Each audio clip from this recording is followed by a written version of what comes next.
ఒకసారి ఉండవల్లి కృష్ణా కరకట్ట మీద ఉన్న చంద్రబాబు నాయుడు తన నివాసం నుంచి భారీ ర్యాలీగా భారీ ఎత్తున అక్కడ చేరుకున్న అభిమానుల నినాదాల మధ్య అక్కడి నుంచి బయలుదేరారు. మంగళగిరి పార్టీ ఆఫీస్కి ఆయన మరి కాసేపట్లో చేరుకునే అవకాశం ఉంటుంది. సో ఈ ర్యాలీ మంగళగిరి పార్టీ ఆఫీస్కి వెళ్ళాలంటే కనీసం గంటసేపు పట్టే అవకాశం ఉంటుంది. ఎందుకంటే అంత భారీ ఎత్తున జనం అంతా కూడా కృష్ణానది కరకట్ట అంటే చంద్రబాబు నాయుడు నివాసానికి వెళ్ళే కరకట్ట మొత్తం కూడా కార్యకర్తలతో నిండిపోయిన దృశ్యాలన్నీ కూడా చూస్తున్నాం. చంద్రబాబు ముఖంలో కూడా చాలా సంతోషం కనిపిస్తోంది, చాలా ఉల్లాసంగా కనిపిస్తున్నారు.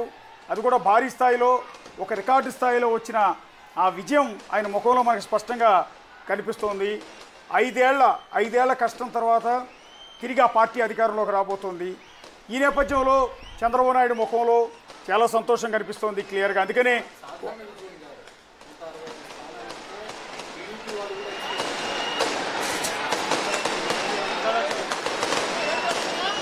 ఎస్ అది చక్రి చెప్పినట్టు ఒక చంద్రబాబు నాయుడు కూడా ఊహించున్నాడు.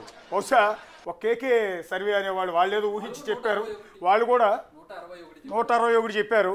165 స్థానాల్లో గెలుస్తారని చంద్రబాబు నాయుడు కూడా ఊహించుకుని ఉన్నాడు. సో అందుకని ఆ సంతోషం క్లియర్గా కనపడుతుంది. చక్రి మీరు ఒకసారి చూడండి, చాలా పెద్ద ఎత్తున చిన్న పిల్లలు చూడండి వచ్చి ఒకసారి డ్యాన్స్ చేస్తూ ఉన్నారు. అట్లాగే అంటే రాష్ట్రంలో మెజారిటీ ప్రజలు ఒకవైపు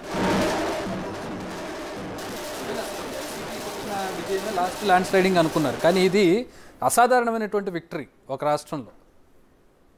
అక్కడ డప్పులు మోగుతూ ఉన్నాయి, జెండాలు రెపరెపలాడుతూ ఉన్నాయి. చాలామంది పెద్ద ఎత్తున మీడియా ప్రతినిధులు, national media, local media, regional media అక్కడ మొత్తం మోహరించింది చంద్రబాబు నాయుడు ఏం మాట్లాడతారో చూడాలని. సో ఈ నేపథ్యంలో కార్యకర్తలను ఉద్దేశించి ఆయన ఇప్పుడే వాహనం పైకెక్కి అభివాదం చేశారు. చాలా నవ్వుతూ ఉల్లాసంగా చంద్రబాబు నాయుడు బయటకు వస్తూ ఉన్నారు. బహుశా ఓపెన్ టాప్ వెహికల్లో ర్యాలీగా వెళ్తారనుకున్నాం. ఎందుకు ఓపెన్ టాప్ వెహికల్ కూడా దిగేసినట్టున్నారు, దిగి నడుచుకుంటూ వెళ్తున్నారు. వాళ్ళకి బహుశా ఆ వెహికల్ ఎక్కుతారు అనుకుంటాను. ఆయన రెగ్యులర్ గా వెళ్లే వెహికల్ కారులోనే వెళ్ళిపోతున్నట్టున్నారు. సో ఇప్పుడు ర్యాలీలకు పర్మిషన్ లేదు కదా, బహుశా వాళ్ళ కౌంటింగ్ కాబట్టి ర్యాలీ లాంటివి చేయకూడదు, ఎన్నికల కమిషన్ పర్మిషన్ తీసుకోవాలి. అందుకని బహుశా అభివాదం చేసి మళ్ళీ కారుకి మంగళగిరి వెళ్ళిపోతున్నట్టున్నారు. బహుశా ర్యాలీ కాదు, ర్యాలీ చేయాలంటే అనుమతి తీసుకోవాలి. అందుకనే పైనుంచి అభివాదం చేస్తున్న చంద్రబాబు నాయుడు కూడా మనం ఒకసారి దృశ్యాల్లో చూడవచ్చు. చంద్రబాబు కూడా చాలా సంతోషంగా ఇందాక నుంచి చెప్తూ ఉన్నాం మనం, చాలా ఉల్లాసంగా కనిపిస్తున్నాడు. ఆ విజయాన్ని ఎంజాయ్ చేస్తున్నట్టుగా కనిపిస్తుంది. చాలా ఒడిదుడుకులు ఎదుర్కొన్నారు ఈ 5 ఏళ్లలో. 23 స్థానాలకు పరిమితం కావడం, అందులో కొంతమంది వెళ్ళిపోవడం, మరో పక్కన అరెస్టు, ఇంకో పక్కన కేసులు. ఆయన జీవితంలో ఇన్ని ఒడిదుడుకులు ఎదుర్కొని ఉండరు.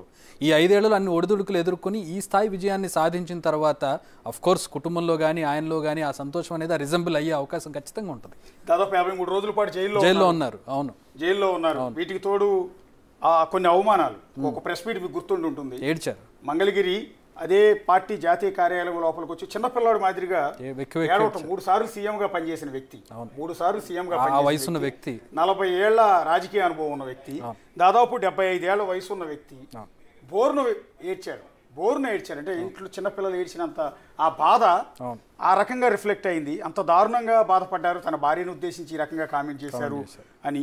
ఇన్ని అవమానాలు, ఆఖరికి ఆ వయసులో కూడా 53 రోజుల పాటు జైల్లో ఉండొచ్చారు చంద్రబాబు నాయుడు. సో జైల్లో చంద్రబాబు వెళ్ళిన సందర్భంలో పార్టీకి ఉండదు, పార్టీ మొత్తం కొలాప్స్ అయిపోయిందని అనుకున్నారు చాలామంది.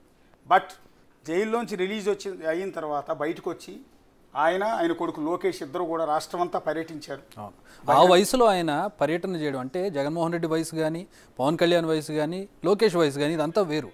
కానీ ఆయన వయసు, ఆయనకున్నటువంటి ఆరోగ్య సమస్యలు ఇవన్నిటి దృష్ట్యా ఎర్రటి ఎండలో అంత మండు వేసవిలో ఆయన సుదీర్ఘమైనటువంటి ప్రచారం, ఎక్కడ రెస్ట్ తీసుకోకుండా ప్రచారం చేసినటువంటి తీరు, ఆయనలో ఎంత కసి ఉంటుంది 5 ఏళ్లలో. ఆయన కూడగట్టుకున్నటువంటి కసి, ఎంత ఓపికతో ఆయన ముందుకెళ్లారనేది మనం అర్థం చేసుకోవచ్చు. దాని ఫలితం ఈరోజు చూస్తున్నాం. నిజంగా దాదాపు 45 డిగ్రీల టెంపరేచర్. అవును, ఒక ఫోటో కూడా బయటికి రిలీజ్ అయింది, వైరల్ అయింది. అవును. ఆయన చెమటతో మొత్తం తడిసిపోయి. బేసిక్గా మనకి అంటే ఆయన జైల్లో ఉన్న సందర్భంలో మనం విన్నాం, ప్రతి 24 గంటలకో 18 గంటలకో ఆయన షర్ట్ మార్చుకుంటూ ఉంటారు ఆయనకున్నటువంటి శారీరక సమస్యల దృష్ట్యా అని చెప్పి. అలాంటిది అసలు విజయవాడలో కానీ, రాజమండ్రి కానీ, వైజాగ్ కానీ ఈ ప్రాంతాల్లో ఎంత సల్టరీగా ఉంటుంది, ఎంత ఉక్కపోత ఉంటుంది, ఎంత ఎండ ఉంటుందో మీకు తెలియంది కాదు. సో ఆ సందర్భంలో ఆయన బయట అలా తిరుగుతూ ప్రచారం చేస్తూ ఆ ఆరోగ్య సంస్థతో వెళ్ళడం అనేది నిజంగా ఛాలెంజ్. అది ఒకసారి ఎగ్జాక్ట్లీ చక్రి ఒక ఇంట్రెస్టింగ్ పాయింట్ అది. యాక్చువల్లీ ఆయనకి కొంత స్కిన్కి సంబంధించిన ప్రాబ్లం ఉంది. ఆ ప్రాబ్లం హీట్ని ఎక్కువ తట్టుకోలేదు, అందుకని జైల్లో కూడా ఏసీ కావాలని రిక్వెస్ట్ చేశారు. భువనేశ్వర్ కూడా చాలా విజ్ఞప్తి చేశారు. సో అలాంటి పరిస్థితుల్లో చంద్రబాబు నాయుడు ఆ వయసులో కూడా అన్ని ప్రాబ్లమ్స్ ఫేస్ చేసి, అవమానాలు ఫేస్ చేసి, ఆఖరి కన్నీళ్లు పెట్టుకుని జైలుకి వెళ్ళి చివరికి బహిరంగ సభలు ఏర్పాటు చేస్తుంటే, రోడ్ షో చేస్తూ ఉంటే, ర్యాలీ చేస్తుంటే ఎక్కడెక్కడ పర్మిషన్స్ ఇవ్వాల.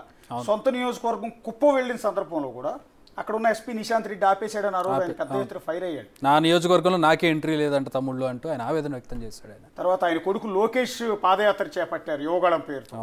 పాదయాత్రకు అడుగడుగున అడ్డంకులు, ఆఖరికి మాట్లాడుతుంటే మైకు లాక్కున్న పరిస్థితి, నడుస్తుంటే వాహనాన్ని ఆపేసిన పరిస్థితి, కార్యకర్తలు రాకుండా ఉన్న పరిస్థితి. ఈ విధంగా ఒక తండ్రి కొడుకులు ఒక రాజకీయాల్లో దేశంలో ఇంతటి దారుణ ఘోర పరాభవాలు ఫేస్ చేసి వాటిల్లోంచి ఆ కష్టంలోంచి మళ్ళీ కష్టాలు పడుతూ పార్టీ నిలబెట్టుకుని